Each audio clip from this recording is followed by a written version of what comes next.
Buenas a todos y a todas, ¿cómo están? Acá aparezco la Andricina haciendo con el mate y haciendo la clase. Quiero hacer un recorrido chiquito acerca de lo que hemos estado viendo hasta ahora para poder avanzar un poco más, ¿no? Una de las cosas por las que empezamos es cómo aprendemos nosotros en forma personal, cómo fueron esas matrices de aprendizaje, cómo cada uno tiene una matriz de aprendizaje diferente y cómo la afectividad entra en juego en esas matrices de aprendizaje.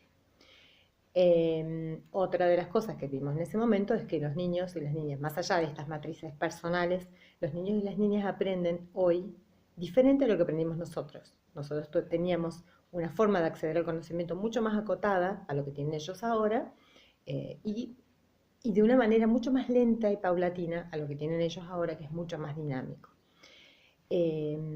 También en otro de las clases estuvimos viendo las grandes teorías acerca del conocimiento, como son el conductismo y el constructivismo. El conductismo planteando esta cuestión de que a tal estímulo se da tal respuesta y que a un estímulo todos deben responder de esa manera. A esto se le agrega lo que después Skinner habla sobre los reforzadores para lograr determinadas conductas. Entonces él habla de los reforzadores positivos y los reforzadores negativos. A esta teoría se le contrapone otra, que es la del constructivismo, que plantea Piaget como el principal exponente. Aparece un conocimiento nuevo, recurre a los esquemas previos que tiene para poder lograr adaptarse o lograr un equilibrio nuevamente, y en ese movimiento se produce el aprendizaje. Pero es desde adentro, siempre mediado por un otro, pero desde adentro.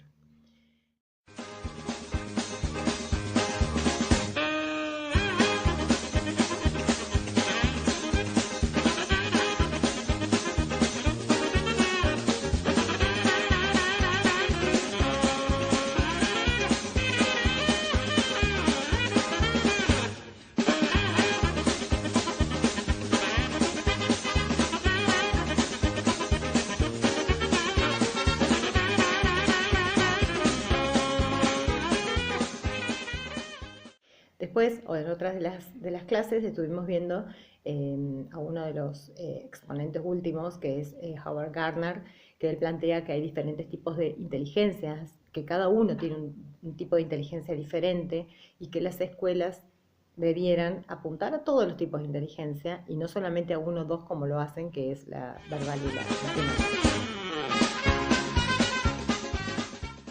Bueno, otra de las cosas que vimos también fue esta posibilidad de poder estimular las herramientas mentales superiores que tenemos de acuerdo a lo que plantea Vygotsky en su teoría.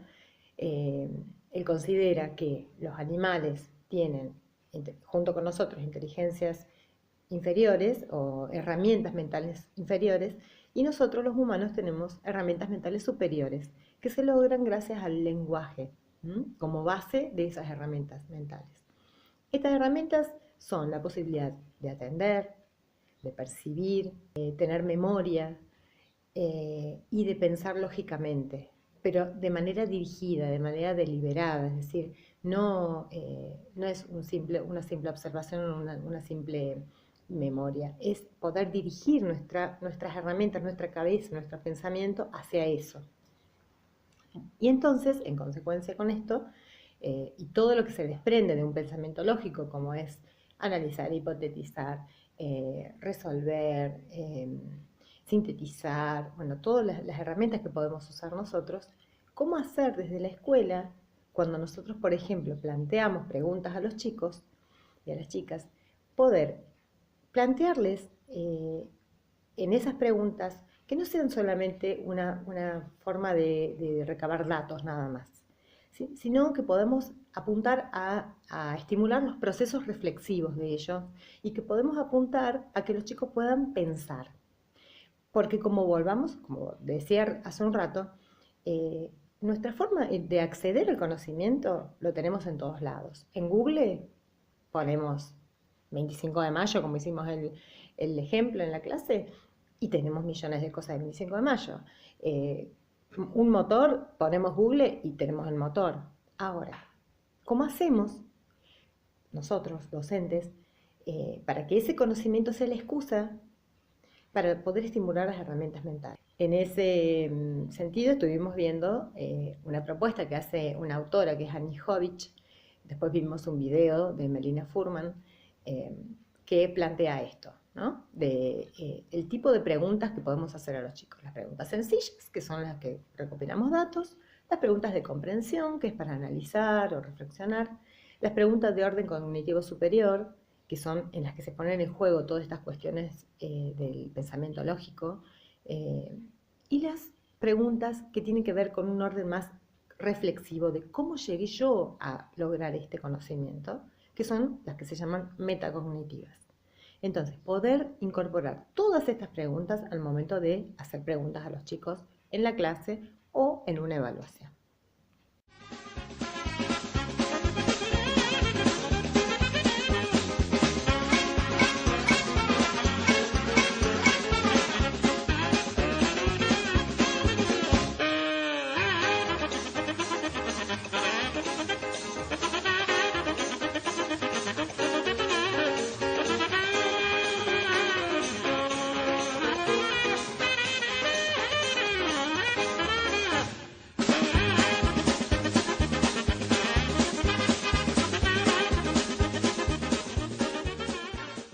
Volviendo a este tema del conductismo como una de las grandes corrientes que todavía la tenemos en las escuelas, poder pensar y hacer una revisión acerca de esto, porque cuando uno pregunta, por ejemplo, en una prueba, en un examen, tenemos esta idea de que le hacemos una pregunta y todos deben responder medianamente parecido, ¿no? Y que si esta respuesta es objetiva, cuanto más objetiva sea, yo voy a ser más justo en la evaluación. Esto es una clara, se desprende claramente de esta concepción conductista, que tiene que ver con la escuela tradicional, con la que estuvieron viendo con Belén también, que tiene que ver con esta cuestión de reducir la subjetividad mía al máximo y ser lo más justo posible, ¿no? Entonces, cuando nosotros planteamos una prueba, hacemos una pregunta y todos responden más o menos parecido, el que no responde parecido está mal. Entonces, volver a esto que veíamos en la clase pasada. Podemos hacer una pregunta de ese tipo, sí, podemos decir qué es tal cosa, pero hay otras cosas que tenemos que empezar a estimular, porque en esa pregunta sola no se estimula más que la memorización, y a veces los chicos responden sin tener ni idea de lo que están diciendo ni están respondiendo. Estamos dejando de lado todo lo que es el estímulo de las herramientas y cómo en una prueba o en una evaluación nosotros también podemos estimular las herramientas mentales y que sea también una parte de aprendizaje la evaluación, que no sea solamente de control, porque la evaluación, cuando nosotros clasificamos a los chicos en tales notas con tales notas, es una forma de control. Este control que es típico del conductismo y del positivismo.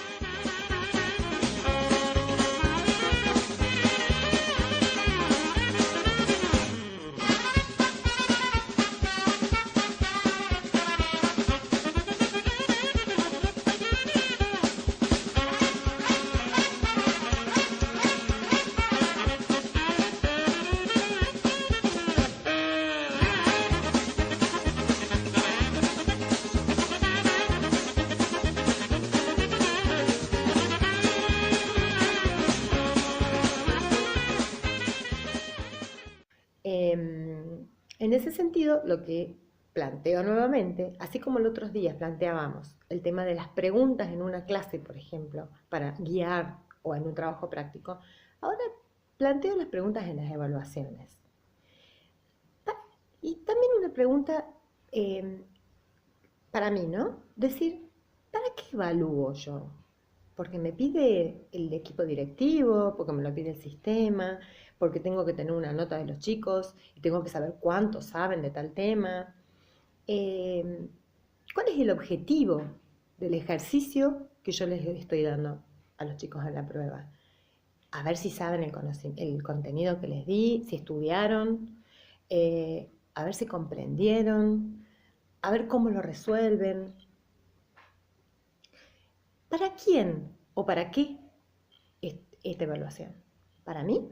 ¿Para tener el control de lo que pasa? ¿Para ellos? ¿Para que puedan aprender?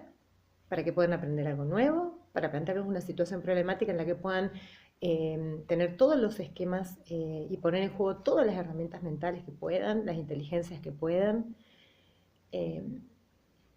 Hay dos grandes diferencias, y se las estuve diciendo recién. Una es controlar qué es lo que está pasando, y en este control me quedo solamente con la cuestión objetiva, tantos saben, tantos no saben. Y la otra es de diagnóstico. Cuando yo tomo una prueba, pensar que en esa prueba yo puedo ver cómo están procesando el contenido que yo les di, cuáles son los procesos reflexivos que están usando para acceder a eso, cuál es el camino que usaron para llegar a tal fin y qué puedo hacer yo con ese resultado. Es decir, un chico le va mal, no lo entiende, no lo procesa, otro le va mal, no lo entiende, no lo procesó. Entonces, ¿qué puedo hacer yo? ¿Seguir adelante? ¿Volver?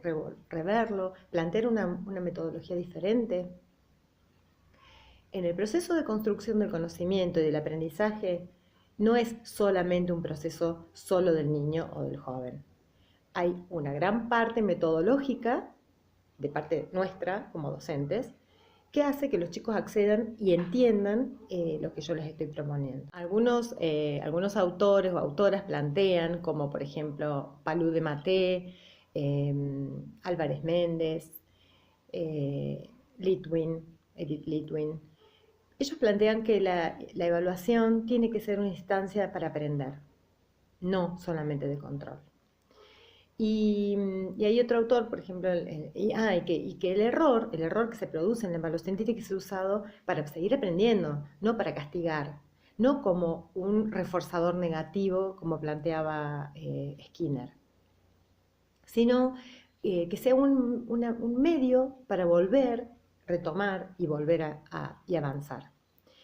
Hay otro autor como Astolfi que plantea que las evaluaciones muchas veces producen estrés, angustia, pánico. Cuando un chico se tiene que enfrentar a un examen, genera todas estas cuestiones y ya sabemos lo que pasa con el estrés, con nuestra amígdala y con nuestro cortisol. Y, y bueno, en realidad no hay una relación entre la capacidad que tenemos nosotros y las calificaciones. Es decir, nosotros calificamos a los chicos, les ponemos una nota y esta nota afecta la autoestima sí o sí, negativa o positivamente. Y los clasificamos de tal forma que terminamos diciendo, este chico es 10, este chico es 7, este chico es 4.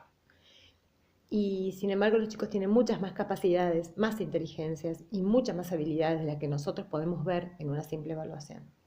Entonces, tenemos dos opciones. O seguimos calificando a los chicos solamente por los datos, solamente por lo que se ve, solamente para controlar y para decir, bueno, a ver, esto es un 7, es un 10, qué sé yo.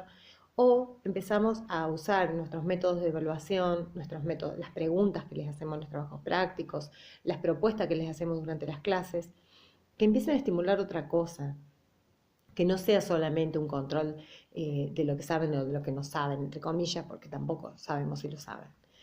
que sea para estimular las herramientas mentales, para estimular las inteligencias, para estimular los procesos reflexivos. Eh,